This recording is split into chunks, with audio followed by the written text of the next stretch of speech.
Hello दोस्तों, सितारे global point में आपका स्वागत है। तो आज हम लोग बीए पार्ट 2 का ऑब्जेक्टिव क्वेश्चंस आरबी राष्ट्रभाषा हिंदी का ऑब्जेक्टिव क्वेश्चंस करेंगे। ये आर्ट्स, साइंस और कॉमर्स तीनों के लिए है और ये आपका एग्जामिनेशन 2023 में पूछा हुआ क्वेश्चन भी है।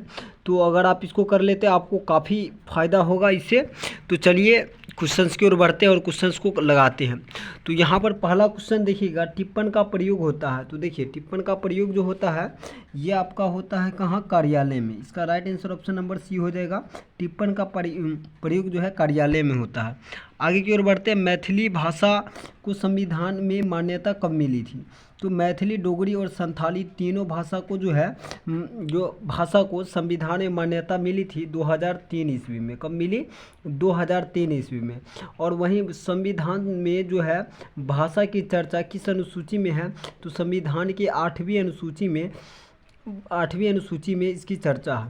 और यही बात करें कि जो हिंदी दिवस है यह कब मनाया जाता है, यानी हिंदी दिवस कब मनाते हैं, 14 सितंबर को हिंदी दिवस मनाया जाता है। तो आपको याद रखना है। चलिए हम आगे की ओर बढ़ते हैं। अगला क्वेश्चन देखिएगा कि कार्यालय आदेश का अंग्रेजी अनुवाद क्या होता है। तो गैजेट, गैजेट नहीं होगा। यहाँ पर देखिएगा ऑफिसर ऑर्डर, यानी ऑफिस ऑर्डर, यानी कि ऑप्शन नंबर 20 का राइट आंसर हो जाएगा। तो चलिए हम आगे की ओर बढ़ते हैं।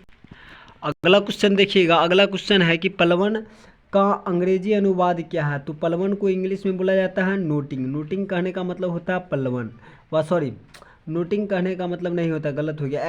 एक्सपेंशन, एक्सपेंशन कहने का मतलब होता है पलवन। नोटिंग कहना मतलब टिप्पण होगा। नोटिंग का मतलब क्या होगा, टिप्पण। तो याद रखिएगा। यहाँ पर देखिएगा टिप्पण का अंग्रेजी अनुवाद है तो नोटिंग। इसका right answer option number B हो जाएगा, नोटिंग।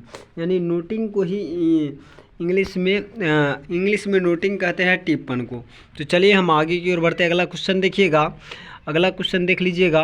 अगला क्वेश्चन है कि कागजी घोड़े दौड़ाना, मुहावरे का अर्थ क्या होता है कि मात्र लिखाई पढ़ाई करते रहना। कागजी घोड़े दौड़ने का मतलब यही होता है। कान गरम करना, मुहावरे का अर्थ होता है कि गलती करना या पिटाई करना। तो इसका राइट आंसर होगा पिटाई करना, ऑप्शन नंबर 20। कमर कसना मतलब हो जाएगा तैयार होना। कमर कसना का मतलब तैयार होना। अगला क्वेश्चन देखिएगा। अगला क्वेश्चन है काठ का उल्लू मुहावरे का अर्थ क्या है। तो काठ का उल्लू मुहावरे का अर्थ होता है महामूर्ख होना।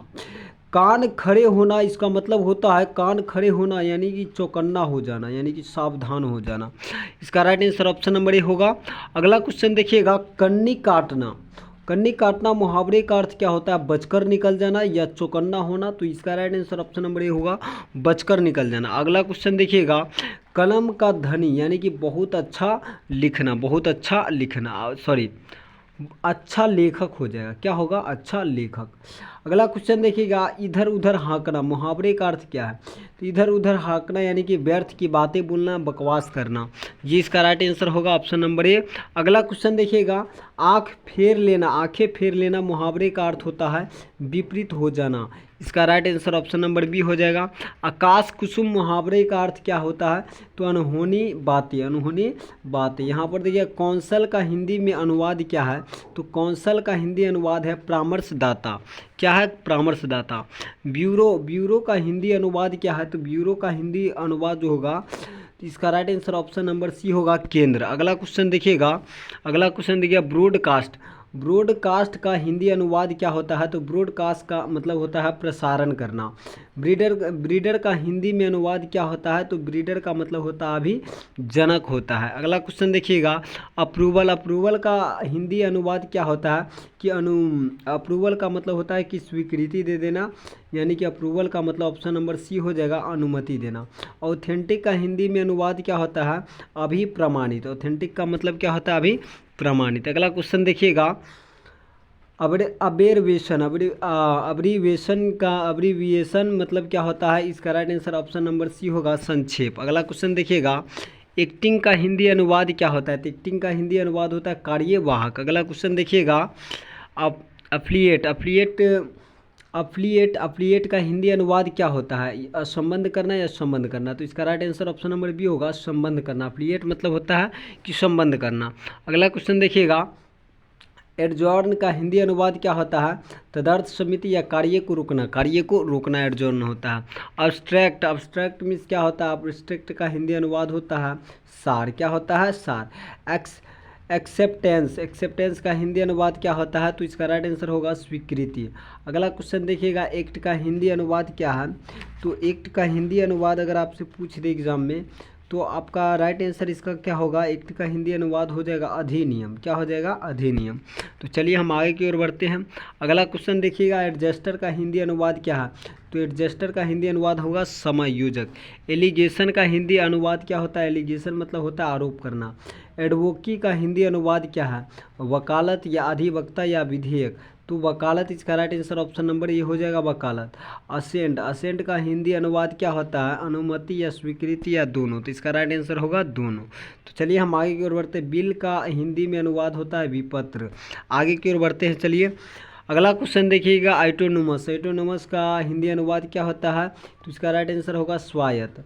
अगला क्वेश्चन देखिए, अटेस्टेशन, अटेस्टेशन का मतलब क्या होता है? अनुप्रमाणित करना, अनुप्रमाणन, दोनों हो जाएगा। अगला क्वेश्चन देखिएगा कि संक्षेपण का संक्षेपण किया जाता है, यानी कोई भी संक्षेप, यानी कोई भी जैसे कोई भी एक प्रकार के आपको जो है शब्दांश लिखा हुआ मिलेगा, अगर उसका आप संक्षेप करना रहेगा तो उसको हम क्या करते हैं कि शब्द का 1/3 करते हैं, मूल अवतरण का 1/3 कर देते हैं। तो चलिए यानी कि 3 से हम भाग देते हैं। संक्षेपण की विशेषता क्या होती है? यानी कि संक्षिप्तता, यानी कि छोटा करना। स्पष्टता यानी स्पष्ट रूप से, सरल रूप से। तो इसका right answer option number D होगा उपर्युक्त सभी। हिंदी भाषा है तो हिंदी भारत की एक राज्य भाषा है, ये आंसर राइट हो जाएगा। अगला क्वेश्चन देखिएगा, संविधान सभा में राजभाषा अंग्रेजी के पक्ष में कितने मत पड़े थे? तो इसका right answer option number B होगा 77 मत पड़े थे। संविधान सभा में राजभाषा हिंदी के पक्ष में कितने मत पड़े थे? इसका right answer option number B होगा 78 हो जाएगा। अगला क्वेश्चन देखिएगा, अगला क्वेश्चन है, प्रथम राजभाषा आयोग में सदस्यों की संख्या कितनी थी? तो इसका राइट आंसर ऑप्शन नंबर क्या हो जाएगा? ए में दिया है 20, बी में 21, तो इसका right answer option number B होगा 21। प्रथम राजभाषा आयोग का गठन कब हुआ? तो इसका right answer option number B हो जाएगा 1955 ईस्वी में। अगला क्वेश्चन देखिएगा, विश्व हिंदी दिवस कब मनाया जाता है? तो 10 जनवरी को विश्व हिंदी दिवस मनाते हैं, जबकि हिंदी दिवस 14 सितंबर को मनाया जाता है, ये भी आप याद रख सकते हैं। तो चलिए अगला क्वेश्चन देखिएगा, हिंदी दिवस कब मनाते हैं? तो याद देखिए यहाँ पर ही क्वेश्चन आ गया, 14 सितंबर को हिंदी दिवस मनाते हैं, इसका right answer option number C हो जाएगा। अगला क्वेश्चन देखिएगा, अगला क्वेश्चन में दिया है कि कार्यालय पत्र के उदाहरण है सरकारी पत्र या स्मरण पत्र या राजपत्र या उपर्युक्त सभी। तो इसका राइट आंसर उपर्युक्त सभी हो जाएगा। अगला क्वेश्चन देखिए, संविधान के में कितने अनुच्छेद में राजभाषा संबंधी प्रावधान वर्णित है? तो इसका राइट आंसर ऑप्शन नंबर क्या हो जाएगा? ऑप्शन नंबर बी अनुच्छेद पूछा, अनुच्छेद में, तो कितने अनुच्छेद में राजभाषा संबंधी प्रावधान वर्णित है? तो इसका right answer option number A हो जाएगा अनुच्छेद 9। अगला देखिएगा, प्रारूपण के लिए प्रयुक्त शब्द है, यानी प्रारूपण के लिए हम कौन सा शब्द ले सकते हैं? प्रालेखन या आलेखन या मसौदा या उपर्युक्त सभी ले सकते हैं। तो इसका राइट आंसर उपर्युक्त सभी हो जाएगा। अगला क्वेश्चन देखिएगा, संविधान सभा में राजभाषा संबंधी प्रावधान वर्णित है, प्रथम अनुसूची या 8वीं अनुसूची? तो इसका right answer option number B हो जाएगा 8वीं अनुसूची में संबंधित है। प्रारूपण का अंग्रेजी में क्या होता है? तो प्रारूपण को ड्राफ्टिंग बोला जाता है, तो ड्राफ्ट माने होता है प्रारूपण। इसका right answer option number C हो जाएगा। अगला क्वेश्चन देखिएगा, अगला क्वेश्चन जो है, संक्षेपण का सही अर्थ क्या है? गागर में सागर भरना या बिंदु में सिंधु समाना या दोनों? तो इसका राइट आंसर होगा दोनों, यानी संक्षिप्त कहने का मतलब होता है कि कम शब्दों में अधिक कह देना। तो गागर में सागर भरना भी होता है कम शब्दों, बिंदु में सिंधु समाना भी वही होता है। इसका right answer option number C हो जाएगा दोनों। तो इस पार्ट में हम 50 क्वेश्चन को ही करेंगे, क्योंकि वीडियो लंबा हो सकता है। अगर ये वीडियो आपको अच्छा लगता है तो ज़रूर शेयर करें अपने दोस्तों में। अगर आपको इसी प्रकार का वीडियो चाहिए तो इस चैनल को सब्सक्राइब कर लें, ताकि इसी तरह का वीडियो आपको मिलता रहे। तो मिलते हैं नेक्स्ट